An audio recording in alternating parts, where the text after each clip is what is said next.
ce qu'il faut comprendre, c'est que il y a une souplesse dans ce que nous proposons. Nous ne disons pas le riz est mauvais, nous ne disons pas le fruit est mauvais, nous disons quand on mange ces aliments-là, il ne faut pas les combiner quand il ne doit pas être combiné. Si vous prenez de la viande et qu'à la fin du repas, vous mettez par exemple un fruit, vous gâtez tout ce qui est bon dans la viande. Et vous allez accélérer le pourrissement, la putréfaction de la viande. Alors que déjà, la viande demande un certain type de sucre gastrique pour être digéré, ce qu'on appelle les sucres acides forts. Mais si vous mettez du riz qui demande des sucres amylacés, il y a une sorte d'opposition. Donc, pour manger la viande avec le riz, serait-il plus sain d'introduire des légumes crus et des légumes cuits dans les sauces qui accompagnent ces aliments? Donc du coup, la digestion se fait mieux, mais on assimile mieux et puis on récupère les vitamines qu'on doit récupérer du côté des légumes et il n'y a pas de trop grande putréfaction, il n'y a pas de trop grande opposition. Donc les combinaisons sont acceptables. Si au petit déjeuner, comme je suis en train de développer cette histoire de petit déjeuner, qu'on mange des fruits, pas de problème. Tous ceux qui travaillent dans les bureaux, le premier aliment de ceux qui travaillent dans les bureaux, c'est les fruits d'abord. Deuxième aliment, c'est les laits végétaux. Et puis, on peut faire une exception, peut-être tous les 4 jours, prendre un croissant, prendre un pain de soja, prendre un pain complet, etc. etc. Si on accepte ce principe-là, il y a moins de problèmes. Mais quand on commence, pour quelqu'un qui va dans un bureau, pour quelqu'un qui va à l'école, qui va étudier, qui va écouter son professeur, qui va écouter son maître, on va se mettre à mettre du pain dans l'estomac, avec quelquefois ce que moi j'appelle les nyama-nyama, c'est-à-dire qu'on met plein de choses, on met de la vermicelle, on met du poisson, on met des œufs. Ça, c'est une nouvelle science qui n'existait pas avant, qui a été avancée par les hommes. On appelle ça le mélangisme. Et cette science-là nous amène forcément à la catastrophe. Regardez les résultats scolaires des enfants. C'est parce qu'ils ne veulent pas étudier. Ils étudient, mais le cerveau n'est pas apte à assimiler ces choses-là. Parce que le cerveau ne reçoit pas le carburant dont il a besoin pour bien fonctionner. Bon sang de bonsoir. Pourquoi est-ce que ces personnes-là ne mangent pas des fruits alors que leurs fruits, leur cerveau a besoin de fruits, a besoin de sucre des fruits, le fructose, ou bien du miel, le glucose, ou bien de certains fruits comme les dattes, le glucose qui est bon pour le fonctionnement cérébral. Chaque fois que vous mangerez des fruits juteux et sucrés, le cerveau se délecte.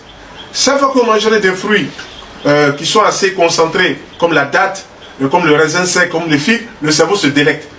Chaque fois que vous mangerez des fruits à queue comme la banane, le cerveau se délecte parce que il va trouver les aliments, les molécules, les substances vitales dont il a besoin pour fonctionner.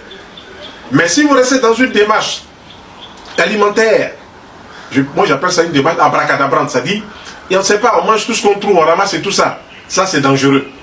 Et vous trouvez aujourd'hui les accidents vasculaires cérébraux.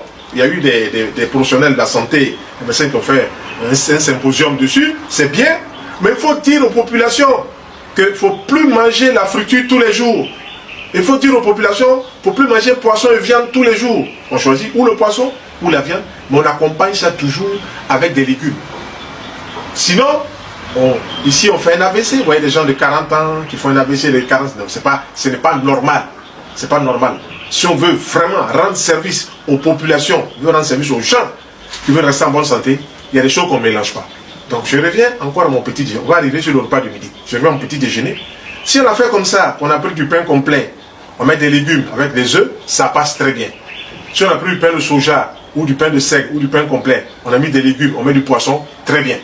Si on a pris du pain complet, ou du pain de seigle, ou du pain de soja, qu'on a mis de la viande de poulet, avec les légumes, très bien.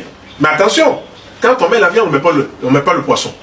Quand on met la viande, on ne met pas les œufs. Quand on met le poisson, on ne met pas les œufs, on ne met pas la viande. C'est une protéine par repas. Il ne faut pas rentrer dans la démarche de la gourmandise. Quand on met tout ça, c'est comme si on n'a pas mangé pendant une semaine. De toute façon, même quand on n'a pas mangé pendant une semaine, est-ce que c'est ce qui va régler le problème en mélangeant tout? Non. Honnêtement, je voudrais vous amener à accepter ma démarche, à l'appliquer, et vous verrez que beaucoup de choses vont changer en bien. Le cerveau n'est plus fatigué, on n'a plus envie de dormir après chaque repas, on n'est plus lourd, on a envie vraiment de vivre sa vie pleinement. Donc, les fruits au petit déjeuner, c'est une proposition. Dans la semaine, il y a 7 jours. Choisissons par exemple 2 jours de petit déjeuner de fruits, 3e jour un petit déjeuner cuit. 2 jours de petit déjeuner de fruits, 3e jour un petit déjeuner cuit. Ou bien pour ceux qui ont assez de force, 3 jours de petit déjeuner, 4e jour un petit déjeuner cuit, petit déjeuner préparé. 3 jours de fruits, 4e jour un petit déjeuner cuit. Et puis ne pas oublier chaque semaine là de choisir un jour, 2 jours au plus pour ne manger que des fruits et des légumes toute la journée. C'est-à-dire c'est ce qu'on appelle la journée verte. Elle permet de reposer le corps, elle permet de recentrer tout ce qui a été consommé avant, elle permet de nous équilibrer. Chaque fois qu'on va introduire dans le corps des vitamines, des sels minéraux par rapport aux fruits ou même aux légumes crus, on fera du bien à son corps. On évitera de s'encrasser et vous verrez que plus vous mangez des fruits, plus le transit intestinal sera meilleur.